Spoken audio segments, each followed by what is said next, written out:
There have been countless incarnations of Spider-Man in the comic books, and the awesomely animated Into the Spider-Verse introduces us to just a handful. I just washed my hands, that's why they're wet. No other reason? Okay. On this IMDb Brief, let's look at the newest Spider-Man to join the Spider-Verse, and what other arachnid Avengers we'd like to see spin some webs. A Spider-Man Into the Spider-Verse sequel is on the horizon, and producer Phil Lord has already revealed a fan-favorite version of Spider-Man has been designed for the new film. Oh, hey, didn't see you there. And we certainly didn't see this coming, because this version of Peter Parker, named Takuya Yamashiro, isn't from the comics but from a live-action Japanese TV show from the late 70s called Spider-Man.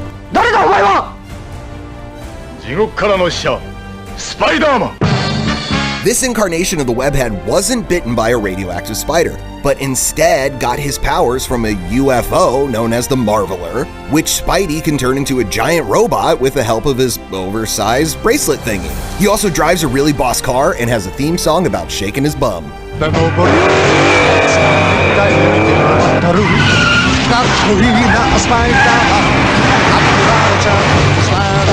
Oh, and in case you were wondering, his archenemy is named Professor Monster.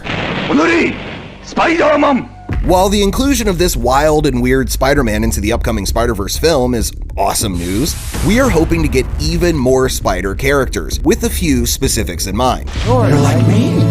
Back in 2003, the uber-talented author Neil Gaiman created a limited comic series titled Marvel 1602, where superheroes were born hundreds of years in the past and included historical versions of Doctor Strange, the X-Men, and, you guessed it, Spider-Man. Call me Spider-Man! Okay, Spider-Man! But in 1602, he is known as the Spider, who worked for Sir Nicholas Fury and had all the powers and abilities of the Spidey we know and love, with an even cooler costume. If he pops up in the new film, he would be the perfect teammate for the futuristic Spider-Man 2099, who was introduced in a post-credit scene of Into the Spider-Verse. Let's start at the beginning, one last time.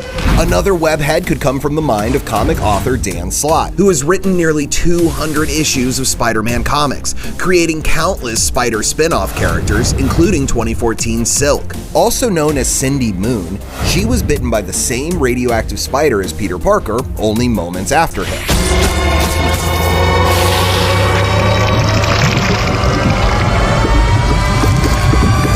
Moon has all the same abilities the friendly neighborhood superhero does, and then some, like the power to organically spin webs from her fingertips. The character could be a great expansion to the universe of Jake Johnson's Spider-Man from the first film, as she comes from the same world. We're a little team.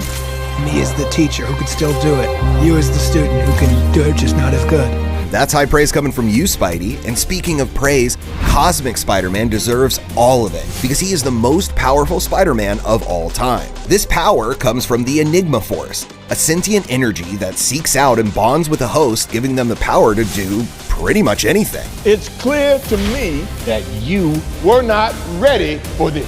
This take on the webhead first appeared in 1989's The Spectacular Spider-Man number 158, and was expanded on in Dan Slott's 2015 miniseries, aptly titled Spider-Verse. And he could fit perfectly into the new film, as the Spidey gang will need all the power they can get to save the multiverse once again. This could literally not get any weirder. It can get weirder.